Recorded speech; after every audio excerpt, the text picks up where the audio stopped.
Bonsoir à tous. Vous m'entendez ? Bonsoir à tous, bienvenue à la soirée Android du GDG. Deux parties ce soir. La première sur comment financer, comment réussir avec son application sur le store. On va voir un peu les conseils qui fonctionnent. Et puis une deuxième partie un peu plus technique, plus avancée. Quelques petits rappels avant de rentrer dans le vif du sujet. Beaucoup d'événements GDG ce mois-ci. Le premier ce soir, Android. La semaine prochaine, le DevFest W. Alors qu'est-ce que le DevFest W ? Ce sont des événements qui ont lieu un peu partout dans le monde en même temps, avec des speakers, en gros organisés par des femmes dans l'IT et dans la technique. Ensuite, la date n'est pas encore tout à fait fixée, mais il y aura une soirée AngularJS GWT, donc d'ici quelques semaines.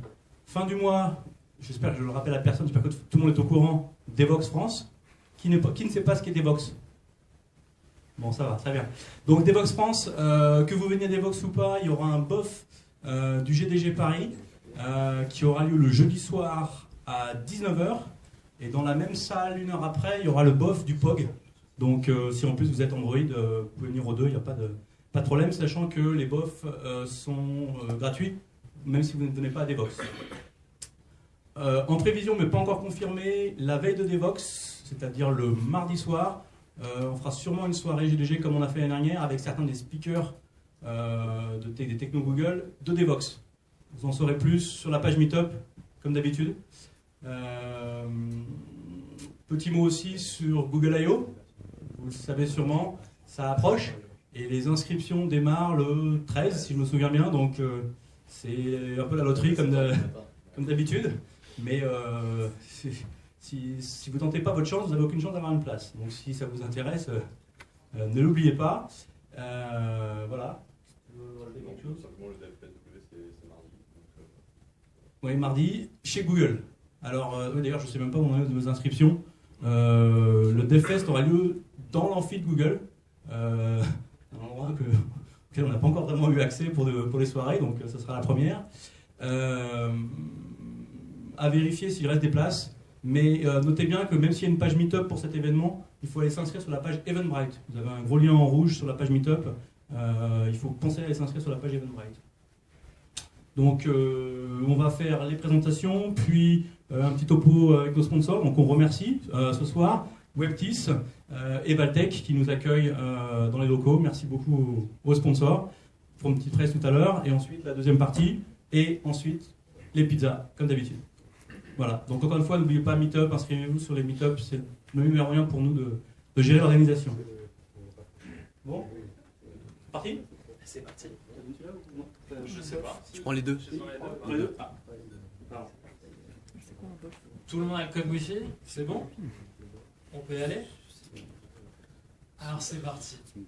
Bon, tout d'abord, merci d'être là. Ça fait chaud au cœur là, de parler d'un projet perso devant autant de personnes. Et merci au GDG de me recevoir et de donner cette opportunité. Alors aujourd'hui, je vais vous parler d'un projet perso. Parce que je devrais peut-être commencer par me présenter. Vous ne connaissez peut-être pas tous. Moi, c'est Joachim Vergès. Je suis développeur Android en pro et en perso. Et aujourd'hui, je vous parle plutôt de mon expérience perso sur ma dernière appli que j'ai publiée il y a 3 mois et qui a vraiment explosé, qui a fait beaucoup de bruit. Et je vous propose de vous montrer tout de suite où j'en suis aujourd'hui. Donc l'appli, elle est sortie le 30 novembre 2012 sur le Play Store. Et aujourd'hui, donc en 3 mois, j'ai acquéri 46 000 acheteurs, puisque c'est une appli payante. Elle est à 79 centimes sur le store, en tout cas elle l'était. L'actualité a fait que j'ai monté le prix. Je vous expliquerai après, c'est toute une histoire. Google Analytics me donne des chiffres beaucoup plus importants. On expliquera aussi pourquoi cette différence. Le compte Twitter que j'ai créé a plus de 7000 followers. Pour moi, c'était une première. Voilà, d'avoir une belle ressentie. Et puis surtout, tout travail mérite récompense. Et Et j'ai fait plus de 30 000 euros quand même avec cette petite application en 3 mois. Autant vous dire que c'est bien plus que ce que je gagne avec mon job la journée. Donc on va essayer de retracer un peu les étapes de l'application, essayer de faire ressortir justement ce qui a fait que ça a marché du début jusqu'à la fin. Alors on va commencer par le tout début. En fait, la naissance de l'appli, elle est venue d'une envie, ou plutôt d'une frustration que j'avais avec les applis Twitter sur Android. Pourtant, vous savez tous qu'il y en a un sacré paquet. Là, j'en ai cité que 10, qui pour moi sont les plus connus, mais il y en a au moins le double.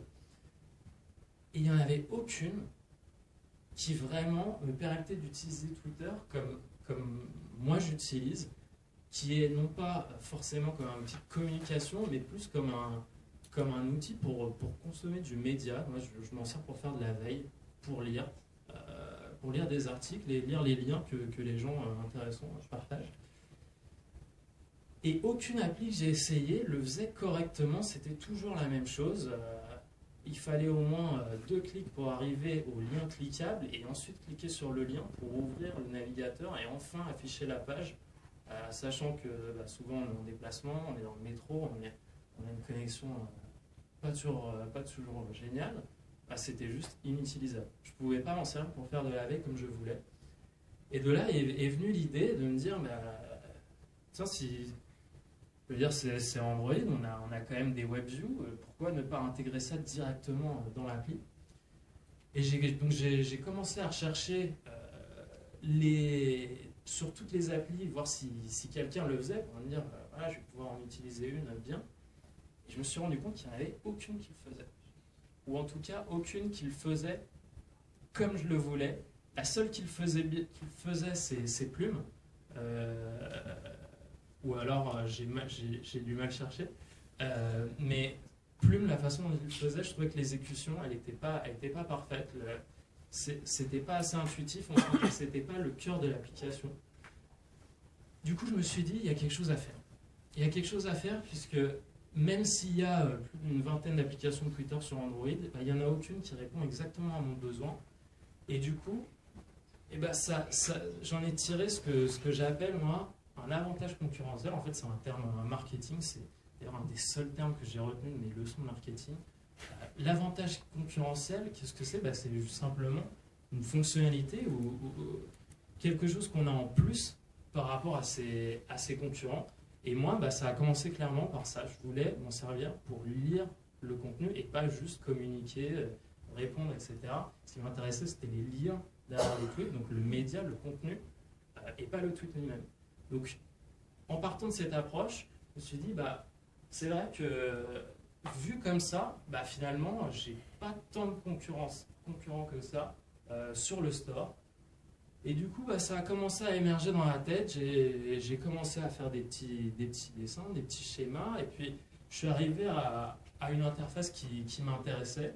Donc, j'ai fait des mock-ups sur Photoshop pour avoir tout de suite une idée de l'application avant même de développer. Ça, je pense que c'est important. J'ai essayé de sortir quelque chose de propre et d'un peu plus moderne que ce qui se faisait, parce que ça, c'est aussi une frustration que j'avais, c'est que je trouvais que les applications Twitter, elles n'étaient pas belles, elles n'étaient pas classe, elles n'étaient pas élégantes, pas vraiment agréables à utiliser. Donc ça, c'est la deuxième grande étape que j'ai fait en amont, avant même de commencer le projet. Et la dernière étape, qui pour moi, c'est la plus importante, c'est vraiment donner ce que j'appelle une âme à l'application. C'est essayer de lui trouver une identité, quelque chose de visuel, quelque chose de fort, qui va faire que les gens, quand on va leur mentionner le nom de l'application, tout de suite, ils vont avoir une image qui vient à l'esprit, et c'est cette image qu'il faut travailler. Alors moi, j'ai commencé par faire j'ai essayé plein de différentes schémas avec des petits dessins que je faisais, et puis au fur et à mesure, je me suis dit, mais tiens, Falcon, que c'est un faucon. Le faucon, c'est un peu un oiseau dominant, c'est un peu un oiseau un peu menaçant. Du coup, je me suis dit, bah, tiens, je vais faire un personnage un peu menaçant comme ça, un peu énervé. Donc ça a commencé comme ça. Et en même temps, le faucon, voilà, on aimerait bien l'avoir comme mascotte. En tout cas, moi, j'aimerais bien. Voilà, on se dit, ok, c'est un prédateur, mais ça peut être aussi un ami. Du coup, voilà, j'ai essayé de balancer un peu ce côté menaçant et mignon. Et j'ai fait un petit dessin comme ça, sur le papier.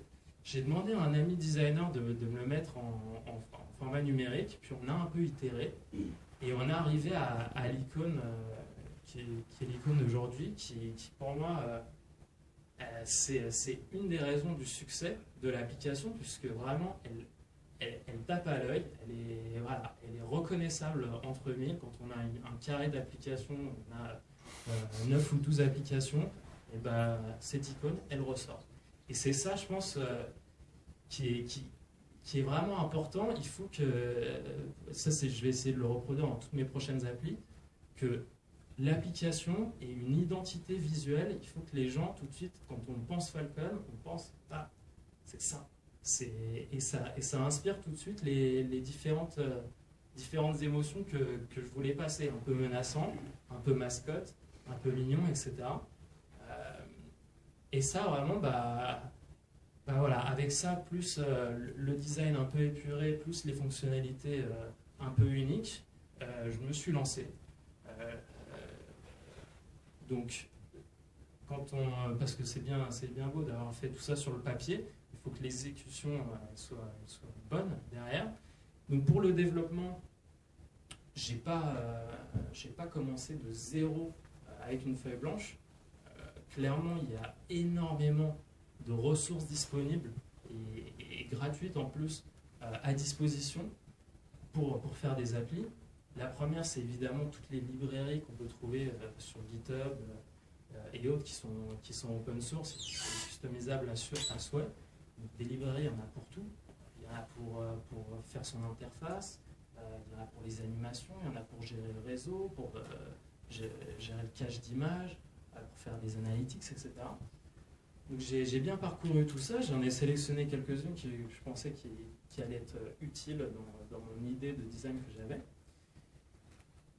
J'ai aussi parcouru toutes les ressources graphiques que Google met à disposition et d'autres développeurs mettent à disposition, en particulier les icônes, parce que quand on est développeur, on n'a pas forcément envie de se taper le design d'une vingtaine d'icônes. Pour ça, il faut savoir que voilà, Google en fournit des très belles, elles sont déjà toutes découpées, etc. Je me suis pas pris plus la tête que ça, je les ai utilisées, elles sont suffisamment génériques pour qu'on puisse les utiliser dans différentes applications. Et puis évidemment, les outils classiques de développement, faut profiter à fond de l'IDE, il est quand même super intégré. Il y a l'éditeur de layout, il n'est pas parfait, mais il aide. Le tool pour patch, par contre, il est indispensable. Donc, une fois que j'ai réuni tous ces outils, je me suis réellement lancé dans le développement avec une idée en tête, c'est de me dire, je ne vais pas me dire, ok, je me lance et je développe tout d'un coup. Je me suis donné un objectif. L'objectif, c'était simplement de faire ressortir la fonctionnalité unique dont on a parlé, l'avantage concurrentiel, et de se dire, voilà, mon objectif, c'est de faire ça, tant pis si les autres features, tant pis si le client Twitter n'est pas complet, etc. Ce que je veux, c'est juste coder le cœur de l'appli. Et le cœur de l'appli, pour mon appli, c'était simplement avoir sa timeline avec un clic, pouvoir accéder à tout type de médias, que ce soit un article, donc avec un navigateur intégré, une photo ou une vidéo. Évidemment, je ne me suis pas enfermé, je n'ai pas juste fait mon truc à la bourrin. J'ai laissé, j'imaginais déjà comment l'appli allait être plus tard, donc j'ai laissé des ouvertures. J'ai mis en place l'interface graphique aussi, quitte à avoir des boutons non implémentés, etc. Moi, ce qui m'intéressait pour l'instant, c'était simplement de faire ressortir cette approche que j'avais qui était différente des autres. Alors, qu'est-ce que ça a permis de se focaliser là-dessus? Ça a permis de très très vite mettre l'application dans la main des gens. Dès que la feature principale, qui est donc de visualiser du contenu, était prête, tout de suite, j'ai mis l'APK sur un forum et j'ai commencé à regarder comment réagissaient les gens. Alors évidemment, là je vais vous montrer juste comment j'ai géré le fait qu'il y avait plein de parties non câblées dans l'application. Je l'ai simplement indiqué à l'utilisateur. Et le fait d'avoir mis un gros tag bêta, les gens ont compris et ont très bien réagi. Et ça, vraiment, ça a permis de tout de suite partir dans la bonne direction, puisque en récupérant tout ce feedback, j'ai tout de suite compris comment rendre l'appli attrayante pour un maximum de personnes. J'ai réussi à faire ressortir les demandes, de features les plus demandées et surtout les faiblesses de l'application sur lesquelles il fallait que je travaille le plus rapidement possible. Donc pour ça, moi je l'ai publié, mon application, sur XDA, vous connaissez sûrement. C'est un énorme forum qui traite d'Android et de Windows Phone. Je crois que c'est plus de 4 millions de membres, donc c'était vraiment une bêta publique de chez public. Tout le monde pouvait l'essayer et puis donner un peu sa réaction. Alors évidemment, il y a d'autres supports. J'ai pensé aussi à RootsWiki, qui est assez connu. Les gens sont plus expérimentés sur ce forum. Si votre appli, c'est un peu chercher un public un peu plus avancé, ça peut être une solution. Puis l'autre solution, c'était aussi ce que j'aurais pu faire, que peut-être je ferai la prochaine fois, de faire une bêta un peu plus privée, juste en récupérant les mails des volontaires et puis en leur fournissant un APK régulièrement, en recueillant leur feedback. Dès que j'ai commencé à recevoir du feedback de l'application, c'est là où vraiment le vrai développement pour moi a commencé. La bêta pour mon application, elle a duré 10 jours. Pendant 10 jours, tous les jours, je mettais une nouvelle version disponible. Ça a vraiment itéré très très vite. Et ça, je pense que c'est important parce que en fait, les gens ils se sont tout de suite sentis impliqués dans l'application. Ils la vivaient en même temps que moi. Tous les jours, ils voyaient leurs features ou leur report de bug mis à jour. Et ça, vraiment, ça a commencé à créer déjà, avant même que l'appli soit terminée, un engouement pour l'appli et un engagement assez fort. Alors, évidemment, recueillir du feedback sur un forum, c'est pas toujours facile. Surtout que ça peut venir de différents médias, ça peut venir de Twitter, des mails, etc. Moi, pour m'organiser, personnellement, j'ai abusé d'Evernote. Evernote, moi, c'est mon deuxième cerveau. Dès que j'avais quelque chose d'intéressant remonté par quelqu'un, tout de suite, je me le notais et c'était accessible partout. Du coup, dès que je me remettais à travailler, j'avais tout de suite j'avais déjà une to-do list de prête qui se faisait naturellement et qui venait directement des utilisateurs.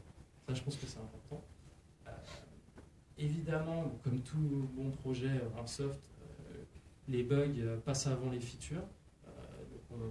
Vraiment, les bugs, il faut les éliminer le plus rapidement possible.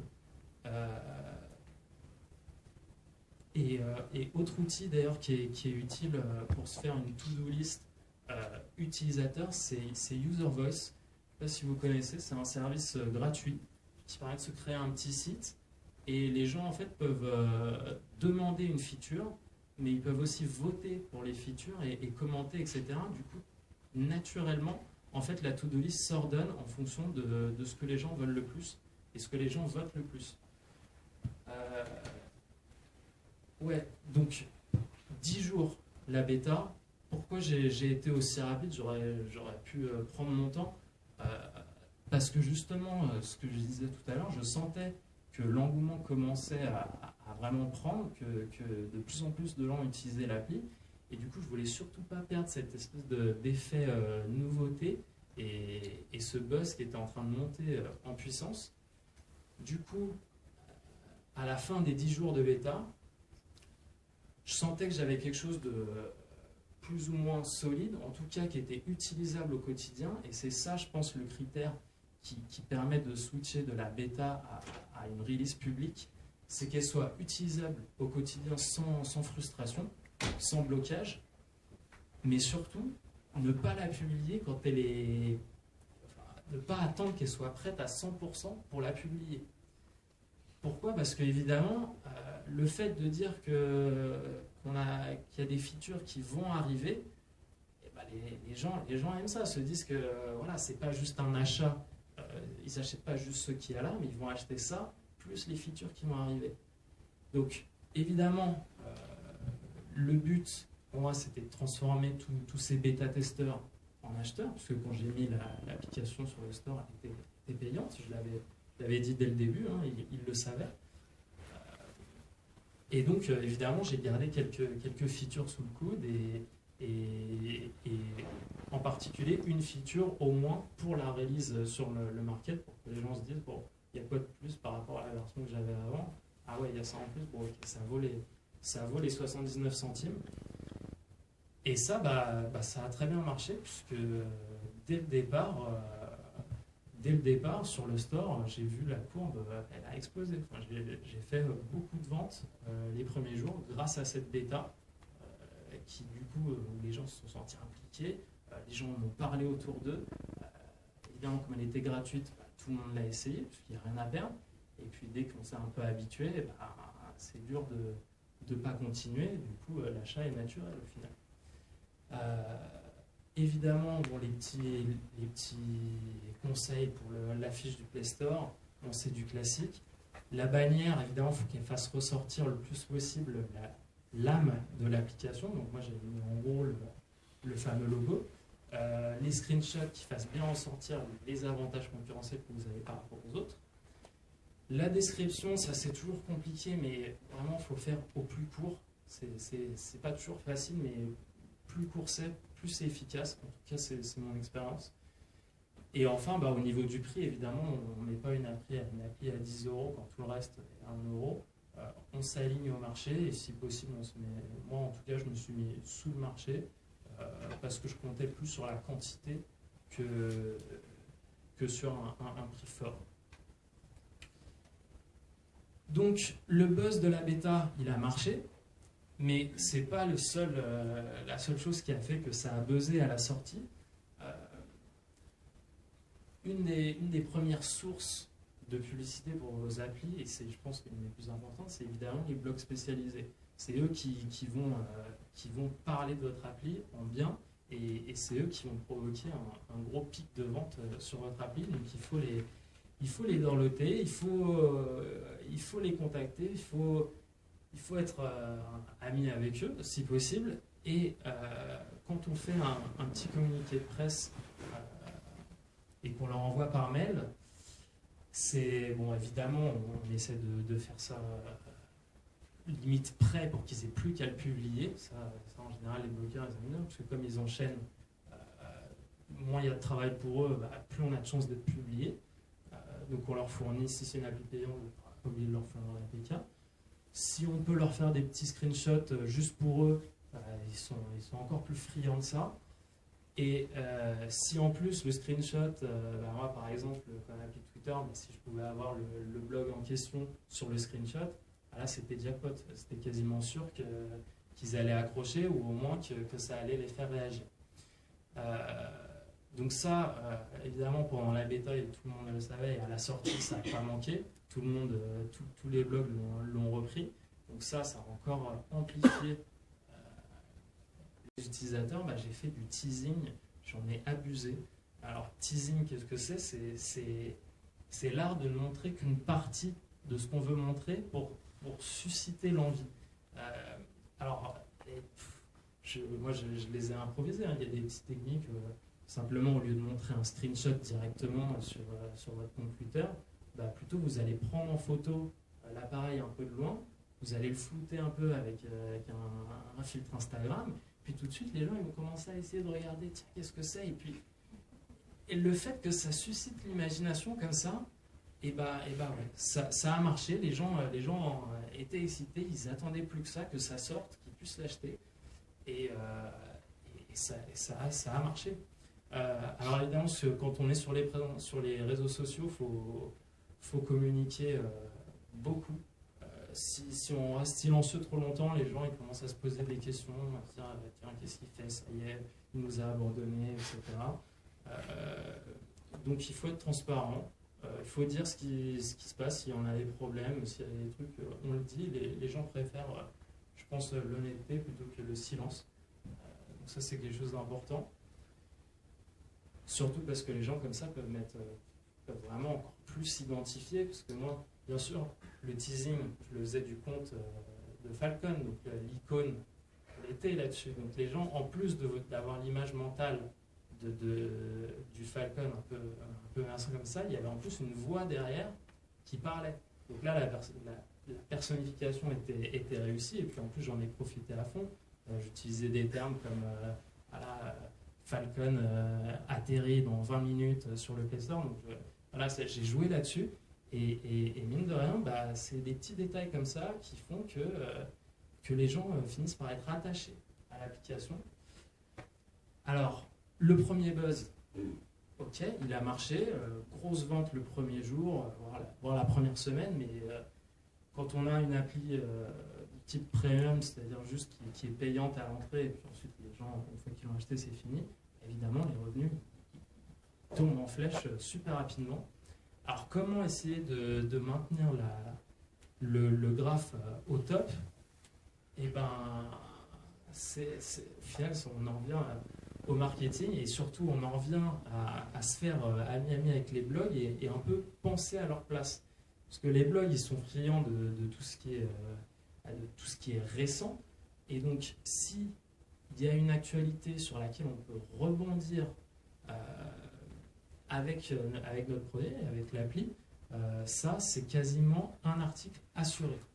Donc, moi, ce que je me suis dit, une fois parce que j'étais encore dans l'habitude de sortir une appli par jour pendant la bêta, etc., et je me suis dit, je vais calmer un peu, je vais attendre d'avoir vraiment quelque chose de nouveau, quelque chose dont les blogs vont vouloir parler avant de mettre une mise à jour.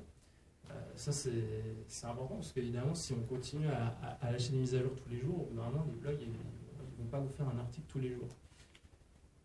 Donc, je me suis mis à la place des blogueurs. Je me suis dit, tiens, par exemple, ajouter un nouveau thème à l'application, c'est quelque chose que les gens attendaient, c'est quelque chose de très visuel, ils peuvent mettre des screenshots, ça, c'est article assuré. L'autre point, c'est le rebond sur l'actualité, ça dès qu'on peut, il faut le faire. L'exemple marquant, c'est quand Google a sorti leur nouvelles API pour embarquer un lecteur YouTube dans son application. Ça, ils l'ont sorti mi-décembre. Quand j'ai vu ça, j'ai vu que le code était assez facile à intégrer. Je me suis dit, et là, il ne faut pas que je perde de temps. Il ne faut pas juste que je l'intègre, mais il faut que je sois le premier à l'intégrer. Donc j'ai mis les mains à la pâte, je me suis dépêché de le faire, je vais essayer de le faire bien, mais suffisamment rapidement pour être le premier. Parce que quand on est le premier à faire quelque chose, on peut être sûr que ça va remonter, que les blogs vont reprendre, que la poudre va prendre et que ça va exploser. Donc évidemment, pour ça, il faut faire de la veille, il faut savoir tout ce qui sort, les dernières librairies, les nouveaux SDK, etc. Il faut en profiter à fond. Donc grâce à ça, j'ai réussi à maintenir une courbe un peu en montagne russe. Alors évidemment, pour les mises à jour, un truc que j'ai appris, c'est qu'il ne faut pas forcer les gens si on fait un changement un peu brutal. Notamment, en fait, les gens s'habituent très vite à leur façon d'utiliser l'appli. Si jamais on casse cette habitude par un changement d'interface ou un nouveau bouton ou un déplacement de bouton, c'est la 1 étoile assurée. Les gens sont résistants au changement, on est quand même sur un support mobile, les choses avancent vite, mais quand même. Donc si on fait un changement d'interface, on le met en option. Ça permet de s'éviter la vague de 1 étoile qui peut arriver suite à un changement.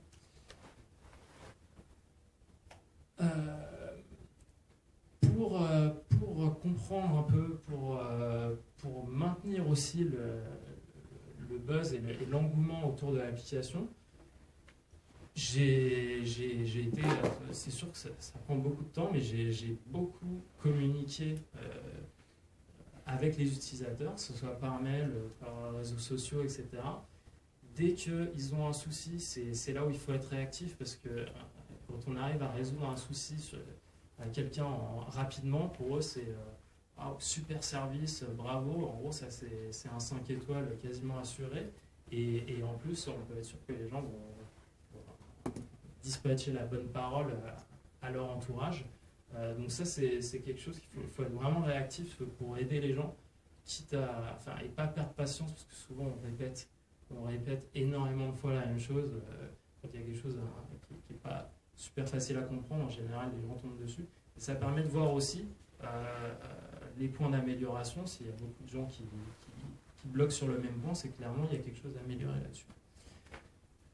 L'autre chose où il faut faire attention, c'est ne pas s'emballer trop vite, parce que dès que voilà, on commence à avoir un peu une base d'utilisateurs, les messages et les questions, ça fuse.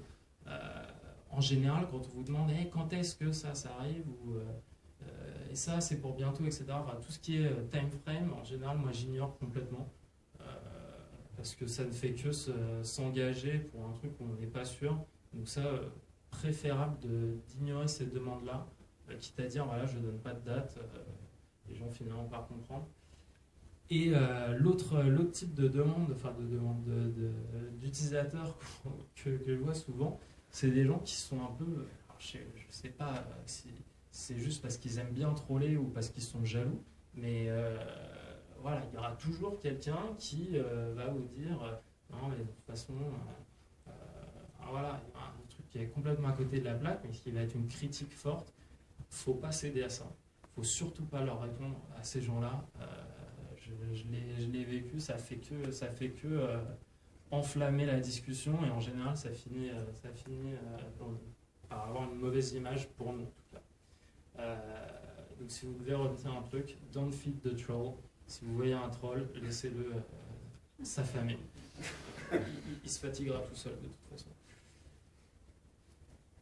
Autre chose pour mieux connaître ses utilisateurs, c'est évidemment bien utiliser le Play Store et être constamment aux aguets des nouveaux commentaires qui arrivent, des ressentis des gens, et puis bien utiliser les stats, notamment là, le petit exemple que je vous ai montré, un truc qui est pas banal, c'est que moi, mon application, quasiment 50% des utilisateurs, ils sont sur Android 4.2, ce qui est quand même la dernière version d'Android, et quand on sait le nombre de téléphones et de tablettes qui ont 4.2, c'est pas beaucoup, et ça en dit long sur le type d'utilisateur qui apprécie l'application. C'est des utilisateurs plutôt avancés, qui aiment bien la technologie, qui aiment bien avoir leur truc à jour.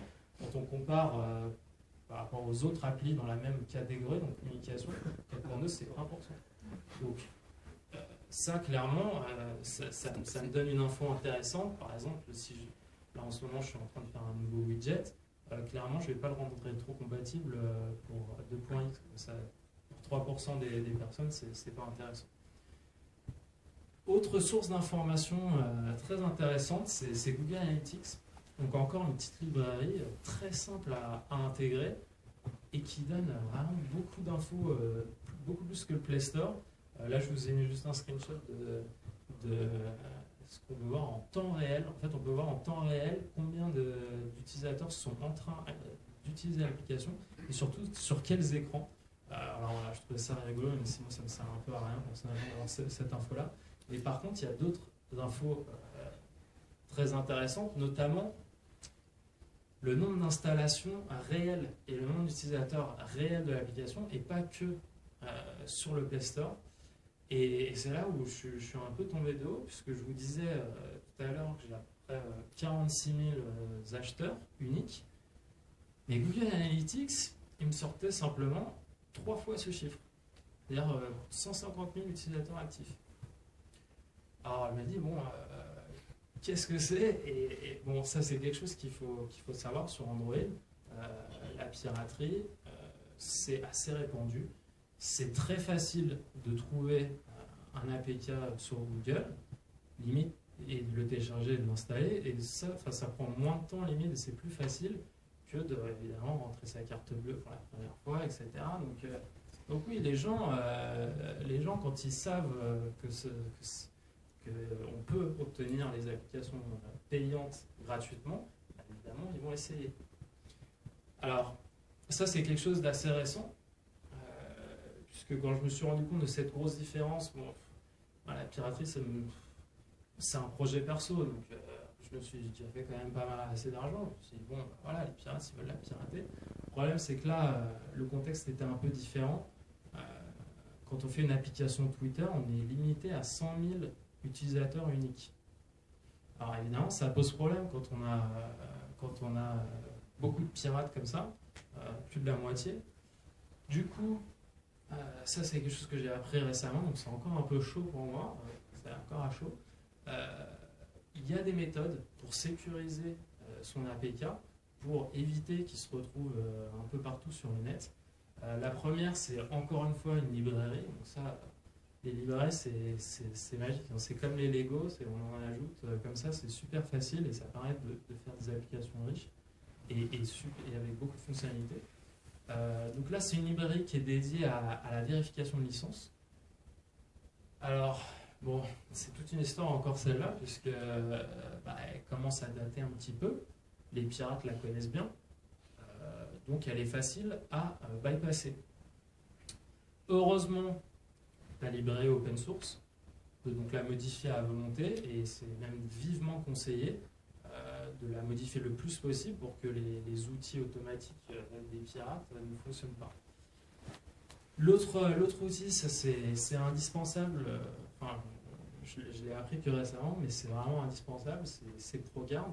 Ça permet de non seulement ça a été pour optimiser son application et réduire la taille de son APK, mais surtout, ça permet d'obfusquer son code, c'est-à-dire de vraiment mélanger un peu tout ça, de foutre un peu le bordel dans votre code pour que, sans rien casser évidemment, pour que les pirates, ils s'y retrouvent pas.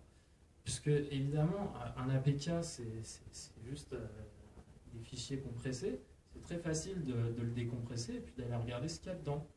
Et quand tout est en clair et facile à comprendre, évidemment, le pirate, il voit check licence, hop, je commande ça, et puis on recompile et c'est reparti. Donc, regarde indispensable pour justement mélanger un peu tout ça, pour rendre la tâche plus difficile aux pirates. L'autre chose que j'ai implémentée qui est assez facile à faire, c'est simplement de vérifier à plusieurs endroits de l'application que la signature utilisée pour faire l'APK est bien la vôtre. Puisque les pirates, quand ils font une modification, à moins qu'ils aient votre mot de passe, s'ils veulent recompiler l'APK et le distribuer, il faut qu'ils changent la signature. Donc ça, c'est une autre méthode pour y arriver. Donc ça, c'est les trois méthodes que j'ai utilisées pour protéger l'APK. Là, j'ai fait ça il y a 2 semaines. Et en tout cas, pour l'instant, ça a l'air de tenir. Comme quoi, finalement, les pirates sur Android, c'est plutôt des petits pirates, des petits joueurs. C'est des gens qui, voilà, il y a des applis qui le font, voilà, en 3 clics, on a bypassé la licence. Ouh, je suis un pirate. Donc ça permet vraiment de mettre de côté tous ces petits pirates qui vont juste uploader votre APK parce que ça leur fait plaisir et que voilà, c'est rigolo pour eux. Après, bon, si vraiment on veut sécuriser APK contre des vrais pirates qui vont vraiment aller dans votre code, et même avec ProGuard, de toute façon, ils arriveront à remonter des choses, etc. Pour vraiment sécuriser l'APK, une des choses qui marche pas mal, c'est les achats in-app.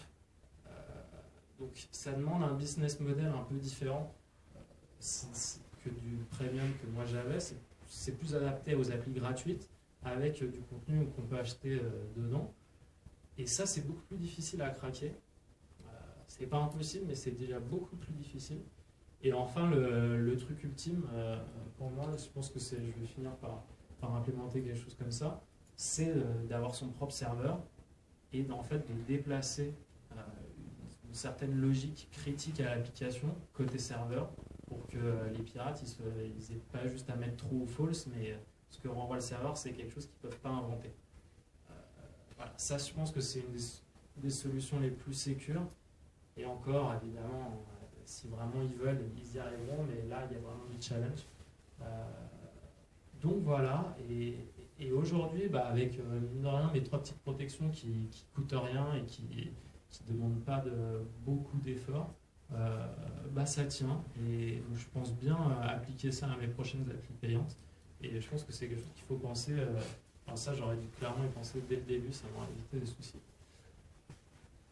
Voilà. J'ai été un petit peu plus rapide que d'habitude. J'ai couvert à peu près toutes les étapes dont je voulais vous parler. J'espère que vous pourrez en appliquer quelques-unes à vos propres projets et applications. Pas forcément les applis Android. Hein, je pense qu'il y a des choses qui peuvent s'appliquer sur n'importe quel projet.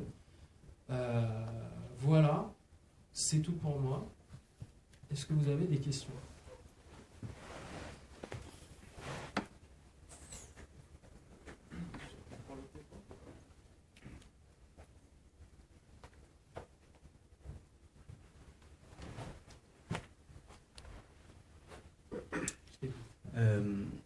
En tout, combien de temps tu as mis pour gérer à la fois la phase bêta avec les utilisateurs et le développement de l'application?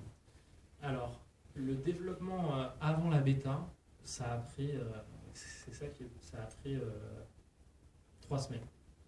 Une fois que j'avais à peu près le design en tête, déjà bien sketché, que je savais ce que je voulais faire, 3 semaines pour faire le cœur de l'appli, 10 jours pour la bêta. Donc, ça s'est fait super rapidement. J'ai pris des vacances pendant la bêta. Alors, j'étais à plein temps pendant la bêta, et pendant les 3 semaines d'avant, j'étais pas à plein temps. Et donc voilà, donc ça montre bien qu'avec les bons outils, etc., on peut faire une application de qualité, très peu de temps, et qui rapporte.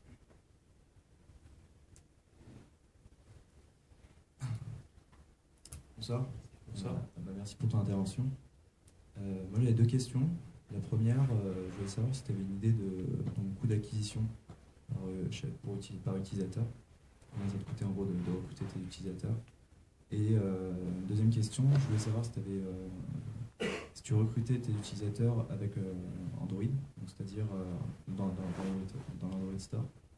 Et sur quels critères se fait le classement dans l'Android Store? Est-ce que je suis clair?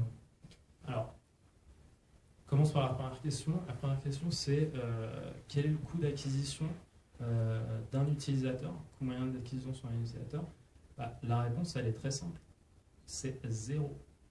C'est rien du tout. Ça m'a rien coûté ce projet. J'ai fait ça en perso. J'ai eu 0 dépense. Le seul coût, c'était mon temps.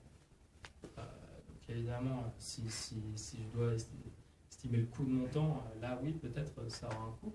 Mais et c'est ça qui est très fort quand on est dans le software, c'est qu'on a besoin de très très peu d'outils. On a besoin de très peu d'outils, très peu de matériel. Au final, c'est vraiment du tout bénéfique. Donc le coût d'acquisition à un utilisateur, il est nul. Et donc deuxième question, tu peux me la répéter? Oui, j'ai pas été très clair. Alors en fait, c'était plus une question globale. Je voulais avoir ton avis là-dessus. Je voulais savoir en gros ton application dans l'Android Store. Comment tu pensais que tu pouvais faire monter en classement et si ce classement-là était vraiment utile pour recruter encore plus d'utilisateurs. Ouais, alors le classement, donc la question c'est comment monter dans le classement sur le Play Store. Oui, c'est ça. Alors pour monter en classement sur le Play Store, honnêtement, leur algorithme, je ne sais pas comment ils s'en sortent, mais pour moi, il y a 2 variables. C'est le nombre de téléchargements, on va dire, hebdomadaires et les notes.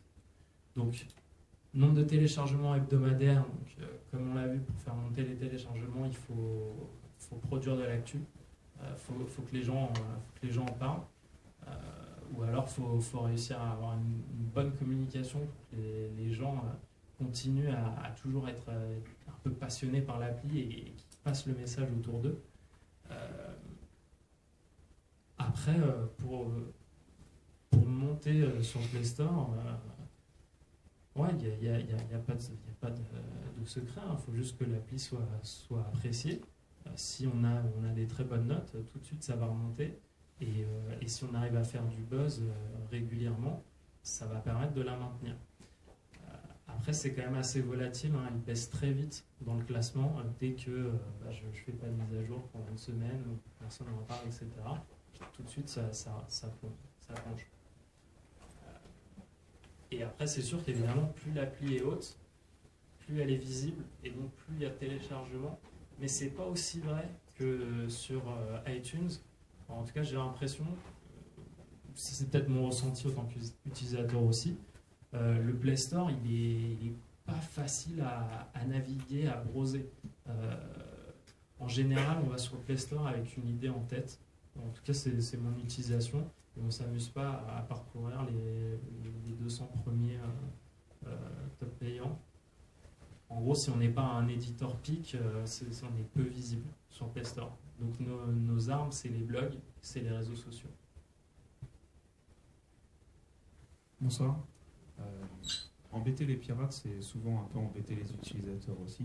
À fond. Est-ce que vous avez eu beaucoup de retours par rapport à ça, d'impact? Très bonne question. La question, c'est est-ce que le fait d'ajouter de la sécurité dans l'appli, ça impacte aussi les utilisateurs légitimes?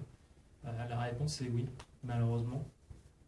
J'ai eu pas mal de retours de bâton là-dessus, pour deux raisons. La première, c'est que la librairie de vérification de licence de Google, elle est pas parfaite, elle rate souvent. C'est-à-dire que voilà, soit il y a un problème réseau, ou soit il n'arrive pas à binder sur le service du Play Store, et les utilisateurs ne comprennent pas. Ils ont acheté l'application et ça leur dit vous n'avez pas acheté l'application. Ça les rend fous. Ça, c'est la 1 étoile assurée. je peux vous dire que j'en ai eu là depuis une semaine. Heureusement, il y a quand même des solutions pour ces gens-là.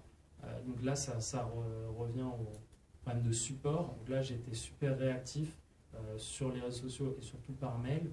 Dès que quelqu'un me disait voilà, je comprends, j'ai acheté l'appli, mais la licence passe pas. Les solutions, c'est du style redémarrer le téléphone, clear la data du Play Store, c'est désinstaller et réinstaller par la version web du Play Store. Donc, des petites astuces comme ça qui sont pas, enfin pour l'utilisateur, vraiment c'est handicapant, et je comprends que ça soit énervant. Mais au final, voilà, avec la réactivité que j'ai eue à répondre, j'avais un mail tout prêt pour ça, voilà, essaye ça. Les gens ont quand même bien réagi, vu que je répondais vite. En général, ils avaient encore en tête le fait qu'ils avaient mis une étoile, donc ils le changeaient.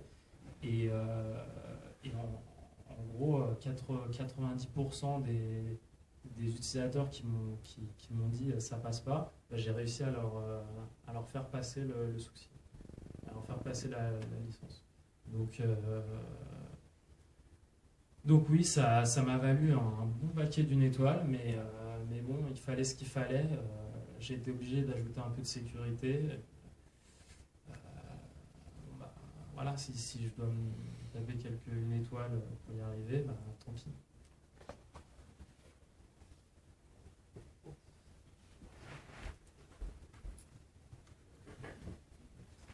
Bonsoir.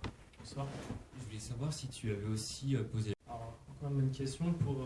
La question, c'est est-ce que j'ai mis l'application sur le store d'Amazon? Alors ça, c'est un truc que j'ai enlevé de ma présentation parce que je pensais que j'avais dépassé.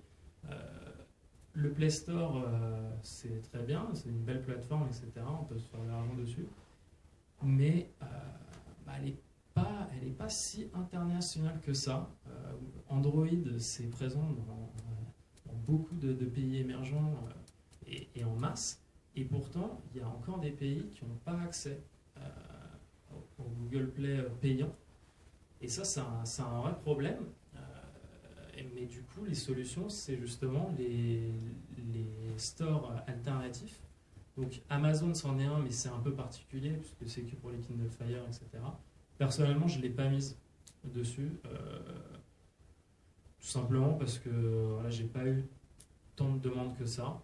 Si je commence à avoir des demandes répétitives, j'ai une Kindle, je veux utiliser ton appli, bon, je prendrai le temps de le faire.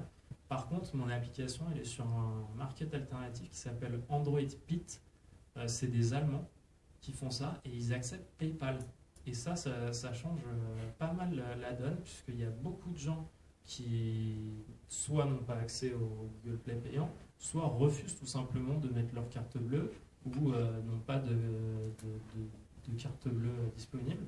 Et PayPal, c'est quand même un moyen de paiement bien généralisé maintenant, qui rend bien des services. Et donc à tous les gens qui me disaient je ne peux pas acheter ton appli parce que telle raison, je les renvoyais tout de suite sur ce store-là en disant voilà, ils acceptent tout plein de méthodes de paiement.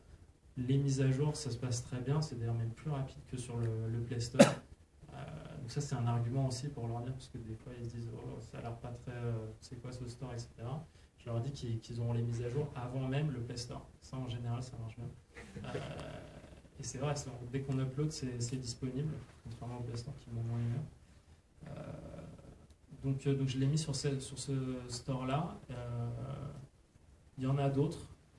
Je sais qu'il y a d'autres solutions. Il y a même une start-up là, qui m'a contacté qui fait de l'achat de... Alors, on paye au mois, 3 € au mois, et on a accès à toutes les applis premium. Alors voilà, donc il y a vraiment plein de trucs qui s'organisent autour du fait que le Google Play, il a des faiblesses, clairement. Donc il y a des solutions. Je suppose que du coup, pour les markets alternatifs, tu n'as pas pu utiliser la librairie de Google License. Eh bien, figure-toi que si. Alors la question, c'est pour le market alternatif, comment je me débrouille pour la licence. Eh bien, figure-toi qu'une des raisons pour laquelle j'ai choisi ce market alternatif, c'est qu'il propose aussi une librairie de vérification de licence qui, en fait, s'appuie sur celle de Google. Donc, c'était très simple à implémenter. En fait, tout simplement, il étend les classes de la librairie de Google et on utilise directement leur implémentation plutôt que de la licence directe. Et en fait, ce qu'il fait, c'est tout simple. Il va d'abord checker la licence de Google, du Google Play. Si la personne ne l'a pas, on check la licence de Android Pit. Et donc, si les deux passent pas, là, c'est licence fail, etc. Donc, ça marche plutôt bien. Et puis, les gens qui achètent l'appli qui ont acheté l'appli sur Android Pit, en général, ont été très contents. Donc voilà, le Google Play, c'est pas la seule source.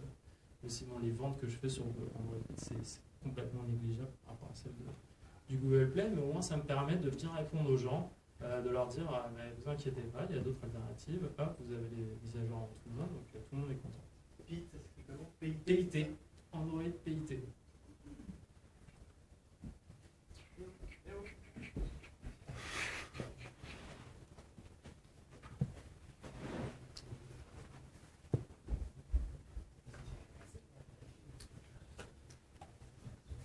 Bonjour, merci pour ta presse. En fait, moi, je voulais savoir si ton expérience et ton réseau pro a pu t'aider aussi dans cette production d'applications. Je pensais notamment, tu as parlé d'un ami qui t'a aidé pour le design. Alors, typiquement, quand on est développeur, le design, c'est pas forcément ton truc. Et qu'est-ce que tu peux nous dire là-dessus? Alors, la seule aide extérieure que j'ai eue, c'est justement cet ami designer là, qui a pris une après-midi pour me faire le truc. Ça lui a même pas pris une après-midi. Et c'est un ami qui n'est pas du tout dans mon réseau pro, c'est un ami que j'ai depuis longue date. Voilà, moi j'avais déjà fait le dessin sur papier, donc il n'avait plus que il avait vraiment mâché le travail. Et sinon, le réseau pro, ça m'a pas aidé du tout. À part le fait que, je suis quand même développeur Android la journée aussi, donc de temps en temps, je vois justement peut-être des nouvelles librairies ou des choses comme ça qui pourraient me servir, donc ça me donne des idées. Mais là, pour le coup, ce projet perso, c'est plus le contraire. Ça m'a plus servi pour être mieux dans mon travail pro, puisque évidemment, quand on développe une appli tout seul, on apprend énormément. C'est comme ça que j'ai le plus appris, beaucoup plus que dans mon job la journée. On va juste prendre 2 questions supplémentaires et Joachim sera disponible après pour vous répondre. Oui, en fait, j'ai 2 questions. La première, c'est est-ce que tu as créé une structure juridique? Et la deuxième, c'est le futur. Est-ce que tu comptes porter ça sur iPhone ou sur Alors la question c'est est-ce que j'ai une structure juridique derrière ce projet perso? La réponse n'est pas encore. J'ai pris rendez-vous justement avec un expert comptable, un consultant qui donne des conseils là-dessus, la semaine prochaine. Puisque effectivement là, les revenus c'est plus que ce que je gagne en salaire normal, donc il y a clairement quelque chose à faire et puis j'ai un petit peu peur des impôts aussi. Voilà. Donc je vois cette personne la semaine prochaine pour discuter de tout ça et je vous avoue que c'est nouveau pour moi. Moi j'ai toujours été salarié, je me suis jamais préoccupé d'avoir une structure juridique ou quoi. Là ça m'est un peu tombé dessus. Du coup j'essaie de rattraper le train en marche, essayer de rapidement créer une structure et je pense qu'avec ces types de revenus ça va être une SAS ou une URL, je pense. Le régime de micro-entreprise, là, j'ai déjà explosé avec les revenus que j'ai faits. Donc, auto-entrepreneur, c'est pas assez. Voilà, il faut que je passe à l'étape supérieure. Et la deuxième question, c'était donc pour le futur. Est-ce que je vais faire une application, une version iPhone? Eh bien, pourquoi pas? Pourquoi pas? Puisque les gens ont bien accroché là, et puis j'ai beaucoup de demandes qui arrivent et disent au fait, version iPhone. Mais d'un autre côté, moi j'ai toujours été full Android, j'ai un peu ma fierté de full Android, et pour une fois ça me fait plaisir que les utilisateurs d'iPhone, ils soient un peu jaloux d'une appli qu'on a en exclu sur Android. Et je trouve que ça donne encore une sorte d'identité. Les gens peuvent ça permet d'engager les gens. Et voilà, mais je suis pas du tout fermé à ça. Peut-être que je la ferai pas moi-même. Je connais des gens qui seraient prêts à le faire. Donc éventuellement, ouais, pourquoi pas.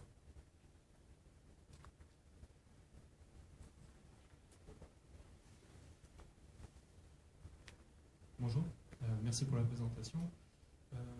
Petite question, tu disais que tu avais contacté des blogs pour présenter ton application. Est-ce que tu as ciblé des blogs à l'international ou ça s'est fait un petit peu tout seul à l'international? Parce que pas mal de blogs, de podcasts également ont présenté ton application assez rapidement. Alors justement, donc la question c'est est-ce que j'ai ciblé des blogs plutôt à l'international ou des blogs locaux pour commencer le buzz? Clairement, j'ai ciblé directement les blogs internationaux. C'est eux qui font le plus de bruit. Donc les plus gros, en tout cas pour moi, c'est Android Police, Android Central et peut-être Android Only. Mais si on a déjà Android Police et Android Central, tous les autres blogs prennent leur source là-dessus. Donc dès qu'on en a un gros, en général, le reste suit. Et d'où le fait que sur beaucoup de podcasts, ils en ont parlé, etc. Puisque les gens qui font un minimum de veille sur Android suivent ces blogs-là. Et du coup, le bruit, ça s'est ébruité super vite. Au final, en ciblant 3 blogs, ça a suffi pour faire le tour de tous les blogs. Et côté podcast, tu n'as pas ciblé directement? Non, pas du tout. Merci Joachim. Merci à vous.